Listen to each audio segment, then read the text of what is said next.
নমস্কার, নিউজ ভ্যানগার্ডের পর্দায় আপনাদের প্রত্যেককে স্বাগত। আপনাদের সঙ্গে এই মুহূর্তে গুরুত্বপূর্ণ সংবাদ নিয়ে রয়েছে শতাব্দী এবং সেই সঙ্গে নজর রাখছে আজ উদয়পুর মহকুমার অন্তর্গত খিলপাড়া এলাকায় খিলপাড়া বাজারের সবজি বিক্রেতা রাজু চন্দ্র শুক্ল দাস সবজি বিক্রেতার পাশাপাশি বিলিতি মদ বিক্রি করে বলে অভিযোগ। এবং এখন একটি খবর আসে যে আরকেপুর থানাতে খবর পায় এবং তারপরই সাব ইন্সপেক্টর শ্যামল মজুমদার খিলপাড়া বাজারে গিয়ে সবজি দোকানে তল্লাশি চালালে প্রচুর পরিমাণে বিলিতি মদ ওনার দোকানে রয়েছে বলেও খবর রয়েছে এবং সেই সঙ্গে ওনার দোকান থেকে উদ্ধারও করা হয়েছে বিলিতি মদ সহ দোকান মালিককে আটক করা হয়েছে।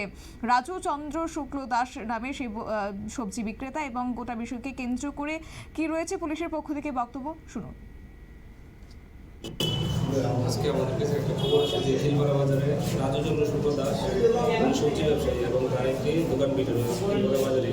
এর মোতাবেক আমরা আমাদের থানা অফিসার সঙ্গে রেড করি এবং ওনার দোকান থেকে আমরা বিভিন্ন ব্র্যান্ডের বড় লিকার রিকভার করি। তার বাজার মূল্য কত হবে স্যার?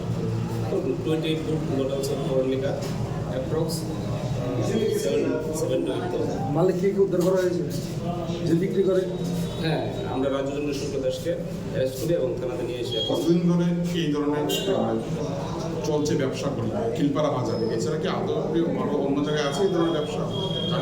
আমরা যখন খবর পাই আমরা রেড করি। এই ধরনের রেড আগে করেছি, আমরা এখনই করছি এবং আগামী দিনেও রেড চালাবো।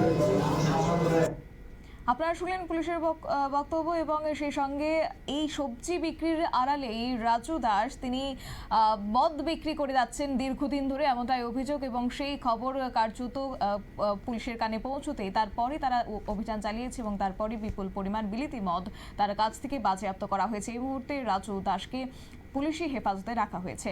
নিয়ে নিচ্ছে ছোট্ট একটি বিজ্ঞাপন বিরতির সঙ্গে থাকুন।